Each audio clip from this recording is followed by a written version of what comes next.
Atos 17, do 16 ao 34. Nos diz assim a palavra de Deus. Enquanto Paulo os esperava em Atenas, o seu espírito se revoltava em face da idolatria dominante na cidade. Por isso, dissertava na sinagoga entre os judeus e os gentios piedosos, também na praça todos os dias entre os que se encontravam ali. E alguns dos filósofos epicureus e estoicos contendiam com ele, havendo quem perguntasse: que quer dizer esse tagarela? E outros: parece pregador de estranhos deuses, pois pregava Jesus e a ressurreição. Então, tomando-o consigo, o levaram ao Areópago, dizendo: poderemos saber que nova doutrina é essa que ensinas? Posto que nos trazes aos ouvidos coisas estranhas, queremos saber o que vem a ser isso. Pois todos os de Atenas e os estrangeiros residentes de outra coisa não cuidavam, senão dizer ou ouvir as últimas novidades. Então Paulo, levantando-se no meio do Areópago, disse: senhores atenienses, em tudo vos vejo acentuadamente religiosos, porque passando e observando os objetos de vosso culto, encontrei também o altar no qual está escrito: ao Deus desconhecido. Pois esse que adorais sem conhecer é precisamente aquele que eu vos anuncio. O Deus que fez o mundo e tudo que nele existe, sendo ele Senhor do céu e da terra, não habita em santuários feitos por mãos humanas, nem é servido por mãos humanas, como se de alguma coisa precisasse, pois ele mesmo é quem a todos dá vida, respiração e tudo mais. De um só fez toda a raça humana para habitar sobre toda a face da terra, havendo fixado os tempos previamente estabelecidos e os limites da sua habitação, para buscarem a Deus, se, porventura, tateando, possam achar, bem que não está longe de cada um de nós, pois nele vivemos e nos movemos e existimos, como alguns dos vossos poetas têm dito, porque dele também somos geração. Sendo, pois, geração de Deus, não devemos pensar que a divindade é semelhante ao ouro, à prata ou à pedra, trabalhados pela arte e imaginação do homem. Ora, não levou Deus em conta os tempos da ignorância. Agora, porém, notifica aos homens que todos, em toda parte, se arrependam, porquanto estabeleceu um dia em que há de julgar o mundo com justiça, por meio de um varão que destinou e acreditou diante de todos, ressuscitando dentre os mortos. Quando ouviram falar de ressurreição de mortos, uns escarneceram e outros disseram: a respeito disso te ouviremos noutra ocasião. A essa altura, Paulo se retirou do meio deles. Houve, porém, alguns homens que se agregaram a ele e creram. Entre eles estava Dionísio, o Areopagita, uma mulher chamada Dâmaris, e com eles outros mais. Muito bem. Vamos ler, meus irmãos, o versículo 24 agora, todos juntos? Versículo de número 24. Vamos ler? O Deus que fez o mundo e tudo o que nele existe, sendo ele Senhor do céu e da terra, não habita em santuários feitos por mãos humanas. Amém. Senhor Deus, nós mais uma vez nos colocamos diante do Senhor, a fim de humildemente suplicar pela direção do Teu Espírito nesse momento de aula, nesse momento em que os nossos corações se voltam para a Tua Palavra, a fim de aprender com ela. Oramos para que o Senhor nos dê essa capacidade, oramos para que o Senhor nos dê essa bênção, oramos para que o Senhor nos fortaleça diante do mundo em que vivemos. E é por isso, Pai, que oramos. Reconhecemos que é uma tarefa difícil para todos os Teus filhos sustentar os princípios da Tua Palavra neste mundo em que vivemos. Não é diferente, Pai, com nenhum outro homem que serve ao Senhor que habitou sobre essa terra. Nós entendemos que esse é um desafio perene, esse é um desafio que sempre marca a história da Tua igreja, a dificuldade de testemunho. Mas sabemos também que as Tuas promessas são válidas ainda hoje. E sendo válidas, nós ainda temos condições de crer no Senhor. Nós ainda temos condições de sustentar o nosso testemunho e de fortalecer a nossa fé. Nós oramos em nome de Jesus. Amém. Meus irmãos, por que eu considero esse texto extremamente interessante dentro do livro de Atos? Porque você vai ver o apóstolo Paulo pregando a palavra num contexto totalmente diferente de qualquer outro que ele enfrentou dentro da sua trajetória missionária. Por que eu digo isso? Porque eu acredito que a cidade na onde ele estava, que o versículo 16 nos deixa claro, é Atenas.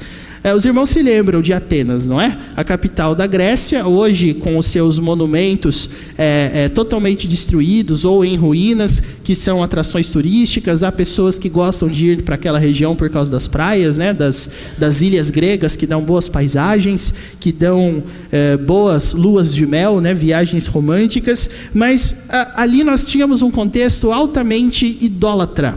E o contexto ser idólatra não é novidade em si, porque o Antigo Testamento proíbe a idolatria e fez com que o povo de Deus convivesse com outros deuses. Agora, em Atenas a situação era um pouquinho diferente. Por quê?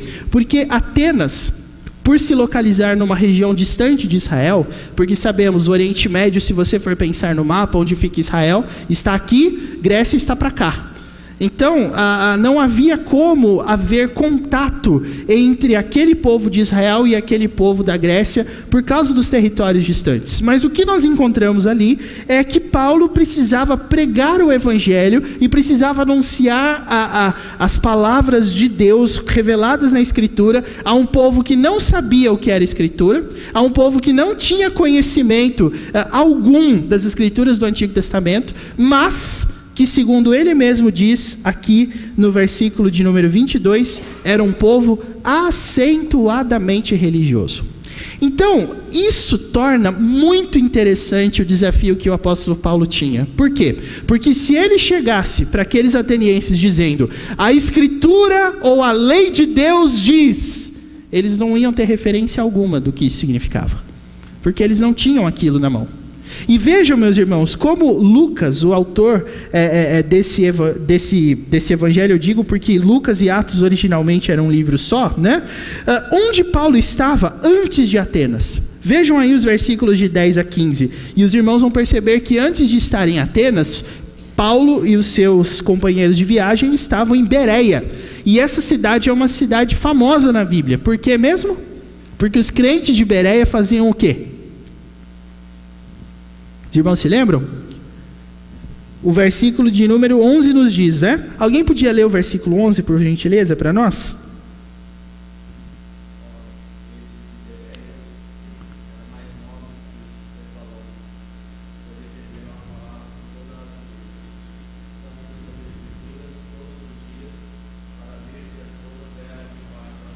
Ótimo. Então, o que eles faziam, meus irmãos, em Bereia? Tinham o costume de fazer o quê? Examinar as Escrituras. Aí nós temos que tomar cuidado para nós não cometermos nenhum anacronismo, tá? O que eu quero dizer com isso? Quando a gente fala sobre examinar as Escrituras no nosso contexto hoje, nós podemos entender isso dizendo assim, bom, quando você ouvir alguma coisa que for dita em nome de Deus, ou alguém usar a Bíblia para dizer alguma coisa, você pode ir lá na sua Bíblia ler e pode comparar lá para ver se é isso mesmo. Agora, naquele tempo, meus irmãos, nós não tínhamos pergaminhos o suficiente para que todas as pessoas que frequentavam o trabalho pudessem ler. Então, como exatamente eram feito esse exame nas Escrituras? Por isso eu disse anacronismo, né? O que é um anacronismo? É quando você pega um fato histórico de muito tempo para frente e aplica como se aquilo fosse a realidade do passado. E nem sempre dá para fazer isso. Examinar as Escrituras para nós hoje é fácil. Você pode comprar uma Bíblia acessivelmente, uma Bíblia de estudo, uma Bíblia que tem nota de rodapé explicativa, uma Bíblia que tem artigos, uma Bíblia que te capacita a compreender as coisas que estão aqui sendo faladas, mas naquele tempo isso não era possível. Como que esse exame nas Escrituras era feito?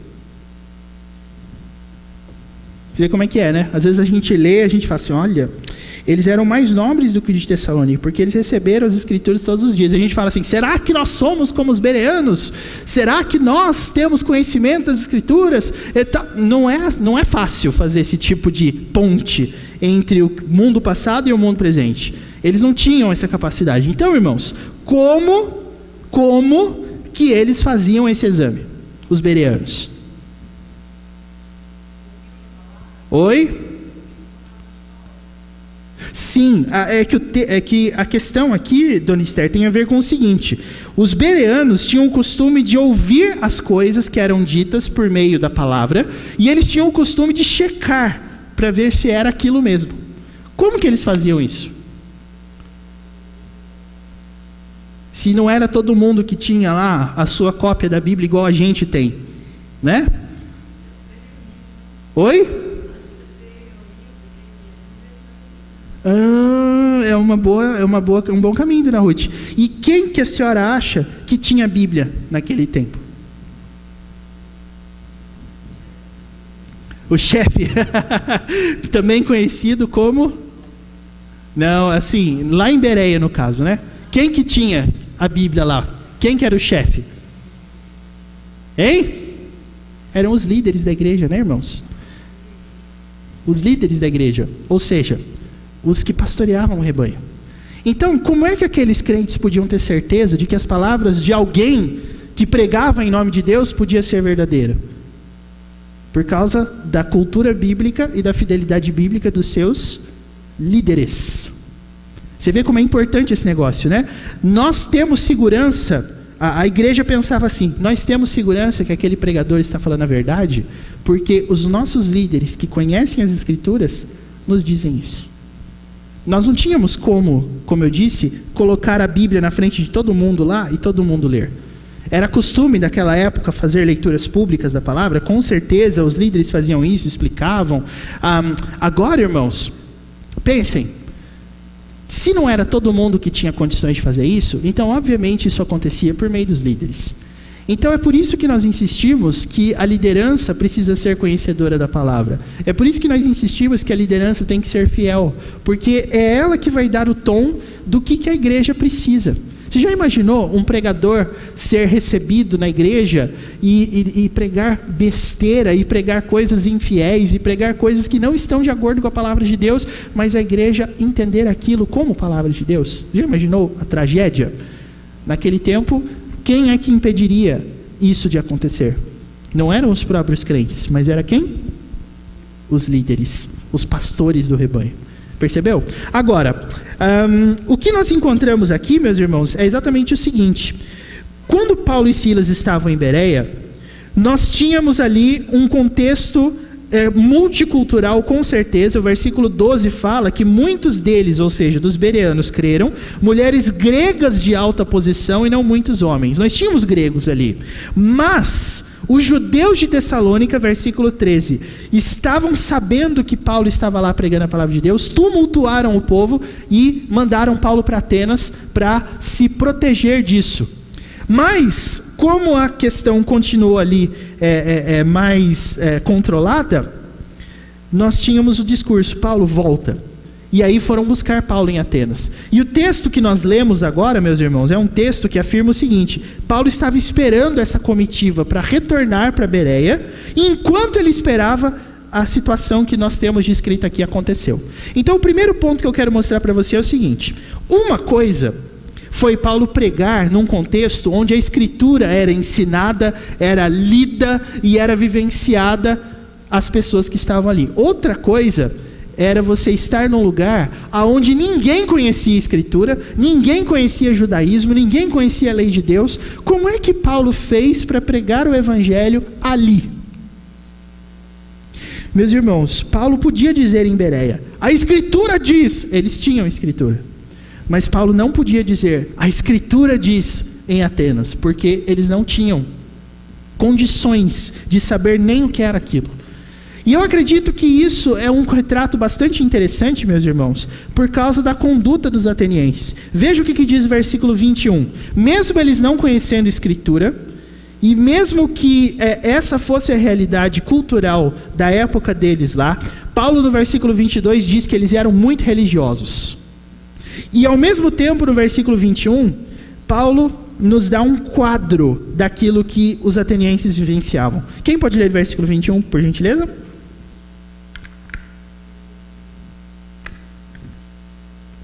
Alguém?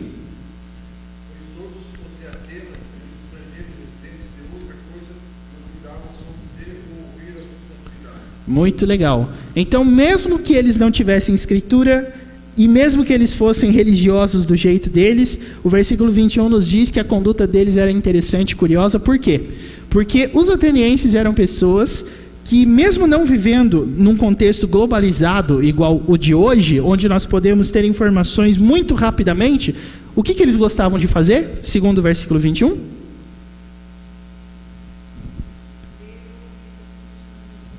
E as últimas novidades sobre o que será? Sobre o campo dos famosos? Eles assistiam Leão Lobo, né? Os programas de fofoca da tarde, era isso? Eles eram fofoqueiros? Não. Mas as últimas novidades em que campo?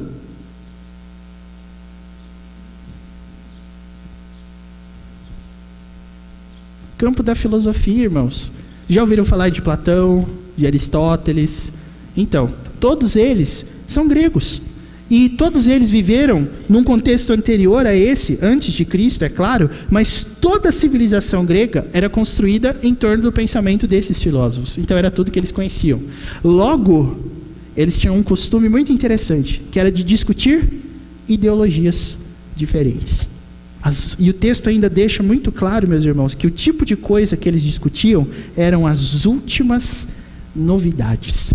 Aí eu lhes pergunto, naquele tempo, primeiro século da era cristã, entre os anos 1 e 99 depois de Cristo, quais eram as últimas novidades? Em termos de ideologia. O que você acha? Pois é exatamente aqui que eu gostaria de me concentrar. O apóstolo Paulo conseguiu usar o seu conhecimento bíblico, o seu conhecimento escriturístico, para comunicar o evangelho a um povo que estava constantemente atrás de novas formas de ver o mundo. E eu acredito que tudo isso tem muita relação com o tempo de hoje. Por quê? Porque culturalmente nós estamos recebendo muitas informações novas. Nós estamos começando a questionar os paradigmas da sociedade que nós recebemos das gerações anteriores. Então, as primeiras coisas que estão acontecendo têm a ver com o seguinte: hoje as pessoas imaginam família, hoje as pessoas imaginam sociedade, hoje as pessoas imaginam as suas relações humanas, que são o aspecto mais básico da nossa existência, de um jeito diferente daquele que nós recebemos. Então, todas essas informações estão ganhando terreno e ganhando espaço no mundo em que nós estamos vivendo hoje. E o discurso mais interessante de todos é esse: você vive de uma forma escrava.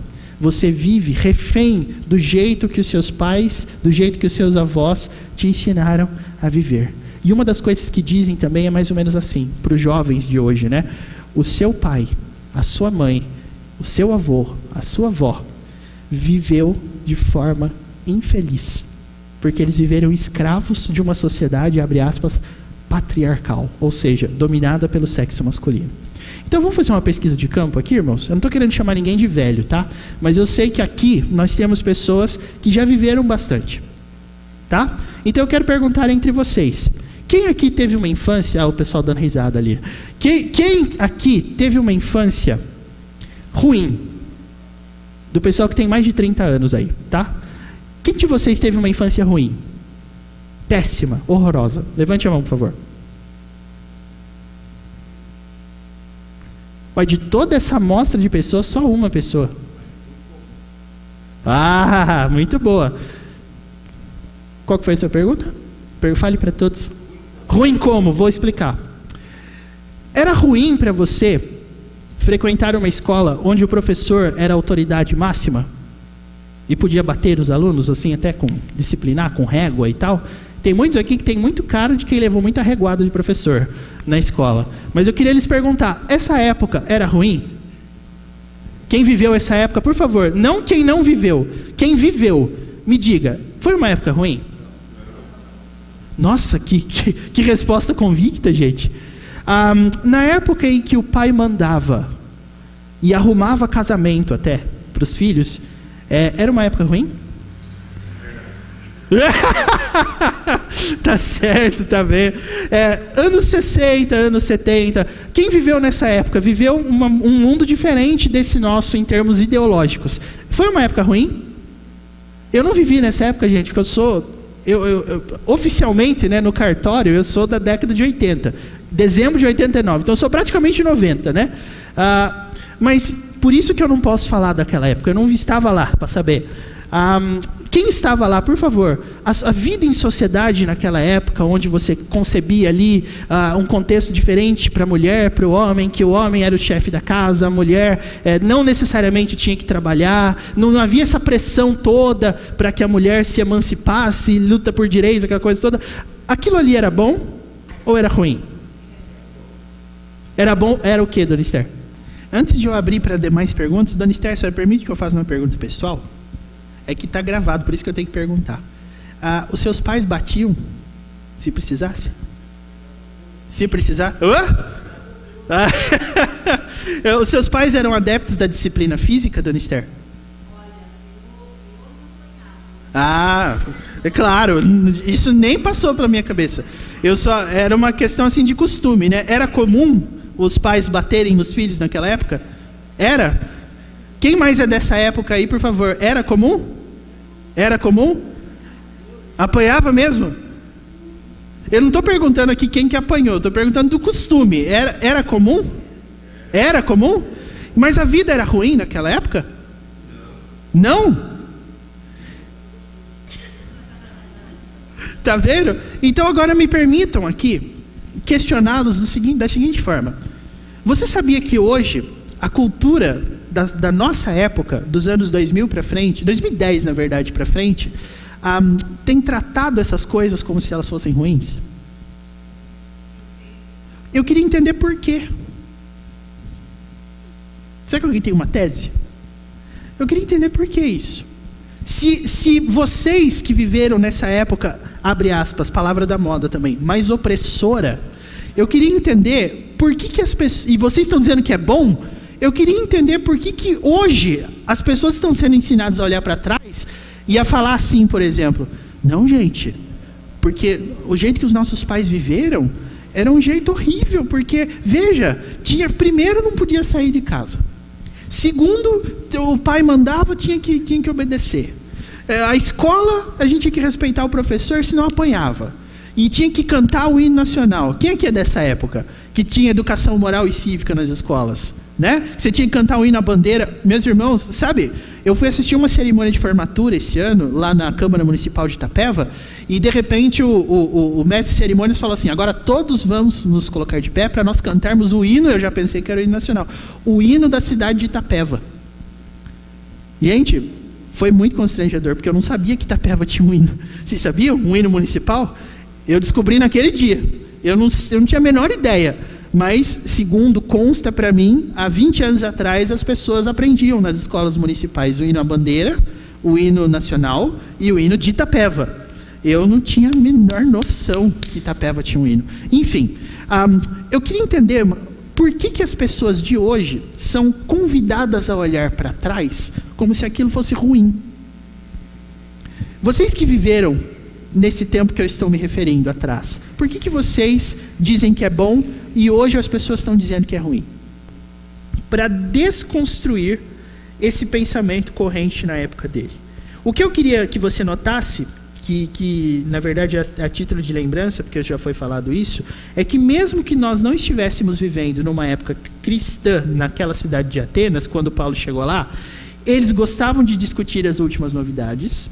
Primeira coisa. Segunda coisa, eles eram religiosos. Interessante isso, né? Isso tem a ver com a concepção bíblica de quem o homem é. Mas o meu foco nessa manhã é o seguinte: Atenas não era o destino de Paulo. O destino de Paulo era Tessalônica, onde já existia pelo menos uma base judaica formada para que ali eles pudessem avançar para a pregação do evangelho. O que fez o apóstolo Paulo começar a agir em Atenas? Versículo 16, meus irmãos. Paulo estava esperando os seus companheiros de viagem chegar. E o que ele viu? Diz o versículo 16. Enquanto Paulo esperava em Atenas, o que aconteceu? O seu espírito se revoltava em face de quê? Da idolatria dominante na cidade. O apóstolo Paulo, meus irmãos, como eu disse, não estava a caminho de Atenas, não era o objetivo momentâneo dele pregar o evangelho ali e construir uma igreja ali. Mas ele estava ali. E o que ele viu o revoltou de tal forma que ele passou a fazer o quê? Versículo 17. Ele dissertava na sinagoga entre os judeus e os gentios piedosos e também na praça. Quantas vezes por semana? Todos os dias. Entre os que se encontravam ali. Então, antes de discutir o mérito do que Paulo fez, eu queria discutir esse mérito com você. É dito também pela palavra de Deus que nós somos forasteiros. Tem até hinos belíssimos no nosso cenário que falam isso, né? Como a mensagem real, que é o hino 288, né? Sou forasteiro aqui, em terra estranha estou. Nós estamos aqui de passagem, é verdade. Mas o apóstolo Paulo, quando estava em Atenas, apenas por uma circunstância específica na qual as coisas em Tessalônica não estavam bem, estava tendo revolta contra ele, então eles decidiram poupar-lhe disso. Mas houve um momento em que eles decidiram que era a hora de ele voltar. Enquanto ele esperava, ele observou ao redor e ele começou a ficar revoltado. E inclusive, se você quiser um dado exegético, o versículo 16 nos fala que essa palavra aí, o espírito se revoltava. Se você for observá-la no texto original grego, você vai perceber que essa expressão que foi traduzida como seu espírito se revoltava, dá a entender que o que Paulo sentiu foi mais ou menos como aquele que sente o seu corpo inteiro tremer por causa de um ataque epilético. Ou seja, a idolatria deu uma reação no apóstolo Paulo, que não foi simplesmente uma revolta em termos assim de, nossa, que absurdo, vocês estão vendo o que está acontecendo aqui? Não. O apóstolo Paulo se agitou, e o termo psicológico que nós usamos hoje em dia é somatizou, né? Ele transformou aquela angústia numa sensação física de uma tal forma que ele foi pregar. Então, irmãos, mesmo que aqueles atenienses não fossem pessoas criadas sob uma égide judaico-cristã, ainda que eles não tivessem escritura, Paulo entendeu que a única solução que eles tinham para mudar aquele quadro de idolatria era a pregação do evangelho. E eu gostaria de lhe perguntar nessa manhã se você também crê assim. E aí você vai perceber que aquilo que faz com que a igreja comece a pregar a sua mensagem de modo mais explícito é justamente revolta. E eu queria lhe perguntar nessa manhã, você está revoltado com o que está acontecendo ao seu redor? Você está revoltado? Eu também estou. E qual é a solução para os revoltados, meus irmãos? Versículo 17 fala assim: por isso o quê? Porque o seu espírito se revoltava. O que Paulo fazia? Dissertava na sinagoga e na praça. Ou seja, ele fazia do discurso dele algo para um público específico, mas também para quem quisesse ouvir. Meus irmãos, hoje eu acredito que nós estamos num meio onde é fácil você expressar a sua opinião. Redes sociais. Mas eu acho que a gente precisa dar um passo além disso. Eu tenho visto muita coisa sendo compartilhada que tem me alegrado e que tem me entristecido nas redes sociais. Porque agora as pessoas estão começando a colocar o nome dos candidatos que estão apoiando lá no seu perfil do Facebook, né? Tem uns que a gente olha e fala assim, bom, hein? Agora outros a gente pensa, putz, olha quem que o cara está apoiando. Isso já no primeiro turno, agora no segundo turno também. Mas a grande questão, meus irmãos, é que eu acho que nós precisamos ampliar um pouquinho isso e tratar essa questão de um modo mais cara para bater. Porque comentário na rede social não vai agregar em absolutamente nada. Você pode bloquear a pessoa, você pode não acessar a sua rede social se você quiser. Eu já conheço pessoas que falam assim que, pastor, nem entro no Facebook mais, porque se eu entro eu fico bravo. É mais ou menos isso que está acontecendo comigo também. Mas o que o apóstolo Paulo fez, meus irmãos? Ele foi pregar. E Paulo fez isso por quê? Porque lá em Romanos, por exemplo, Paulo expressou o que ele pensava a respeito do Evangelho. Versículo 16 do capítulo 1 de Romanos diz: não me envergonhe do Evangelho. Por quê? Porque ele é o poder de Deus para a salvação de todo aquele que crê. Se nós cremos isso, nós temos que pregar. E meus irmãos, eu acho que falta revolta para nós. Eu acho que nós temos nos revoltado com muita coisa e não temos, talvez, atingido um nível de revolta que nos faça ir às ruas e pregar. Nós temos que pregar na sinagoga e nós temos que pregar na praça, não no sentido de promover um culto, mas no sentido de tornar a ideologia cristã a nossa bandeira de guerra. Para fazer isso, obviamente, nós temos que conhecer a visão cristã de mundo, que é o meu objetivo ao ler esse texto. Quem sabe hoje a gente não consiga falar tudo, porque é muita coisa, mas o começo é esse. Você está revoltado? Então faça o seguinte, pregue, disserte. Inclusive, irmãos, eu acredito que como toda palavra é inspirada por Deus, eu queria que os irmãos pensassem uma coisa. Eu usei a palavra pregar para explicar o que Paulo fez. Mas Lucas usou uma outra palavra. O texto nos diz que Lucas escreveu assim, ó. Por isso, o que Paulo fazia na sinagoga? Ele fazia o quê? Dissertava. Existe uma diferença, claro, entre pregar e dissertar. Eu é que disse pregar, mas o texto diz que Paulo dissertou. O que é dissertar? Por exemplo, lá na escola, quando a gente vai fazer uma redação e ela é uma dissertação, ela tem alguns elementos que as redações de outro gênero também não têm. Uma das coisas que a dissertação é argumentação. Então, meus irmãos, a fé cristã para Paulo era muito mais do que um monte de proposições soltas. Era um sistema que tinha começo, meio e fim e que podia ser sustentado com argumentos lógicos. Paulo conhecia a fé cristã desse jeito. Por isso que ele dissertava. Ele não era um pregador desses que a gente vê na rua, falando do filho pródigo, falando da bênção de Deus, falando assim a esmo sobre frases soltas da Bíblia, nem nada disso. O que Paulo fazia era algo muito mais complexo do que simplesmente sair falando Jesus te ama, Jesus está voltando. Não, Paulo dissertava. E para que ele pudesse dissertar, ele precisava ter um conhecimento do que a fé cristã e do que o sistema cristão de mundo implica. E eu acho que é esse o nosso desafio. Talvez a gente não tenha como expressar nossa revolta de um modo mais claro, porque nós temos uma tendência, meus irmãos, que é extremamente prejudicial. Nós temos o costume de terceirizar culpa e de terceirizar solução. O que isso quer dizer? Quer dizer que hoje as pessoas estão pensando e é claro que isso é parte do problema, eu não estou negando isso, mas se você entende que o problema da sociedade não é só a corrupção dos políticos, mas são os valores morais que estão sendo colocados, eu acredito, como você deve acreditar, que não é um candidato que vai mudar esse quadro. Ou você realmente pensa que se nós elegermos um e não outro, as coisas nesse sentido vão mudar? Não vão. O que vai mudar a nossa nação, meus irmãos? Jesus. Tá? Então não é uma questão de quem é o melhor, quem é o pior. É uma questão de onde está a solução. Isso que nós estamos fazendo, eleição desse negócio aqui, faz parte? Faz, claro que faz. Só que o apóstolo Paulo entendeu que esse era um problema dele. Ele era apenas um cidadão que estava passando em Atenas e que viu lá os ídolos na praça e ele não gostou e ele começou a pregar. Ele falou, isso aqui é meu problema, isso aqui tem a ver comigo, eu posso resolver isso. Pretencioso? Não. Fé.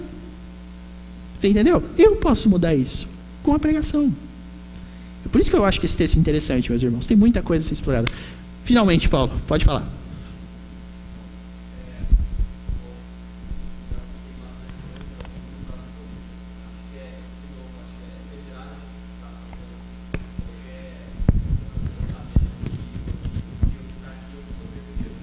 Sim.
Sim.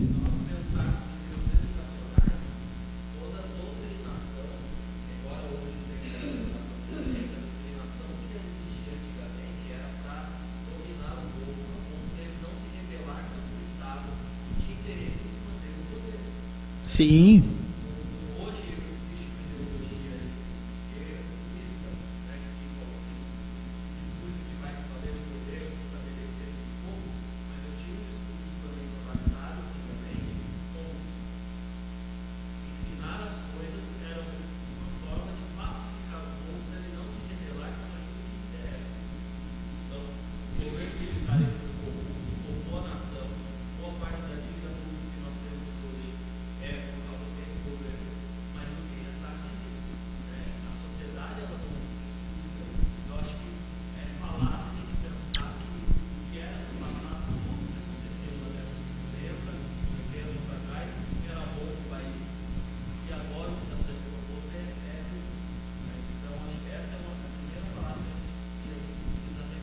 Sim. Quando a gente pensa no papel do cristão na sociedade, a gente tem que olhar quais são os valores não para a minha experiência de vida ou para o que a sociedade colocava, por isso que Paulo pouco importava que a sociedade ateniense estava pregando, pouco importava a sociedade em que Paulo se ele compreendia a sociedade, entendia o panorama que era dado, e ele falava.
Sim.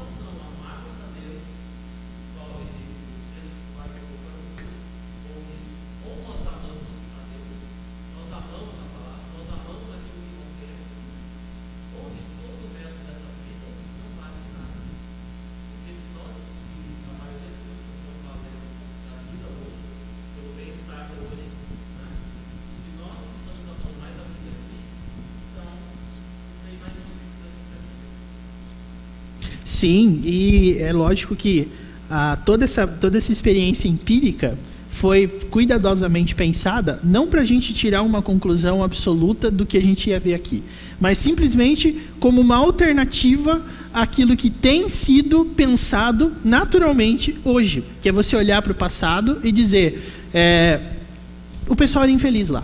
É lógico que a gente não vai chegar, como eu disse, a nenhuma conclusão absoluta, porque há as consequências dos maus tratos, há os excessos, há tudo isso, a gente sabe que tem. Na minha família tem esse tipo de exemplo. Se você olhar lá para gerações passadas, de um pai que era super autoritário e que cometeu abusos nessa autoridade dele, claro que tem. Eu acho que os irmãos aqui, se forem pesquisar nas suas famílias, também terão esse tipo de situação. Agora, as conclusões de hoje são baseadas em fatos? Não são. São baseados numa tentativa de desconstrução moral. E o que é o nosso objetivo é justamente pensar exatamente em da onde a gente está tirando os nossos valores morais. Foi por isso que eu usei essa experiência. Por quê? Porque se levantasse um aqui e falasse: eu tive uma infância ruim porque tudo isso que vocês falam que é bom para mim foi ruim. Um exemplo. Aí nós teríamos esse impasse. Então é bom ou é ruim? Então foi bom ou não é bom? É melhor hoje ou é melhor no passado? Qual seria a solução nesse ponto? A solução nesse ponto seria nós olharmos para o texto e observarmos que aquilo que revoltou o apóstolo Paulo em face da idolatria, o texto deixa bem claro que o que deixou Paulo revoltado foi a idolatria dominante da cidade. A solução que ele achou para isso foi o quê? Pregar. Então esse é o meu ponto aqui hoje. Eu faço questão, meus irmãos, de dizer isso, porque nós estamos vendo apenas uma parte da situação se nós acharmos que nós vamos resolver os problemas do Brasil com política. Não é assim.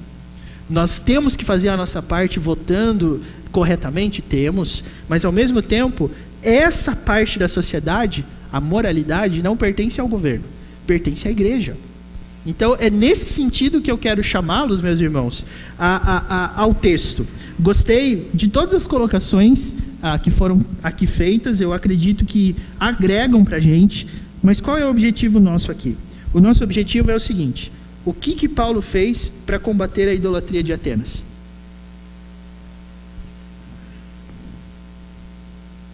Dissertou.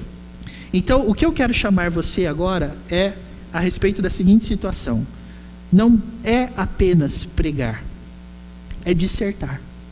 Não é apenas soltar conceitos que estão vagamente colocados na nossa mente porque estão em algum texto bíblico, mas é dissertar. O meu objetivo com vocês, até o final do mês, é a gente aprender a dissertar. Então é por isso que eu perguntei lá no início da aula para vocês o seguinte: o que diferencia entre os frequentadores assíduos da igreja e os ocasionais? Você pode falar assim: não, é que eu sou acostumado a vir na igreja todos os domingos e eu gosto disso. Eu acho que isso é bom.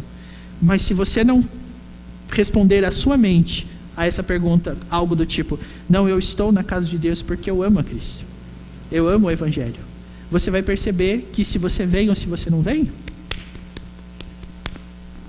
não adianta nada. Você está aqui porque se você ama Cristo, você está aqui porque você conhece o Evangelho, porque você vive o Evangelho e porque você se revolta com as coisas que estão dominantes na nossa cultura. Meus irmãos, isso faz toda a diferença no final das contas, no frigir dos ovos, como diriam os antigos. Então, esse é o meu objetivo aqui com você. Veja, o apóstolo Paulo, eu repito isso para ficar bem claro e até chato, o apóstolo Paulo não estava pretendendo ir para Atenas. Ele estava apenas de passagem por lá. Mas ele entendeu que ele tinha um papel a cumprir ali. Então ele dissertou. Por isso, irmãos, não acredite que Deus colocou você aonde você está. Não acredite que Deus fez de você quem você é por acaso. Você também tem um papel. E esse papel é dissertar. Não é apenas sair falando coisas desconexas e aleatórias, mas é dissertar sobre a fé. E esse é o meu objetivo aqui nos próximos domingos desse mês de outubro, tá bom? Não apenas visando o segundo turno, não apenas visando os nossos próximos anos, mas é visando o nosso papel como igreja na sociedade onde nós estamos. Certo? Alguma colocação final, irmãos, quanto a isso? Fiquem à vontade. Deu para entender o ponto nessa manhã? Então, semana que vem, nós vamos ver o que Paulo fez lá em Atenas, tá bom? Deus abençoe vocês.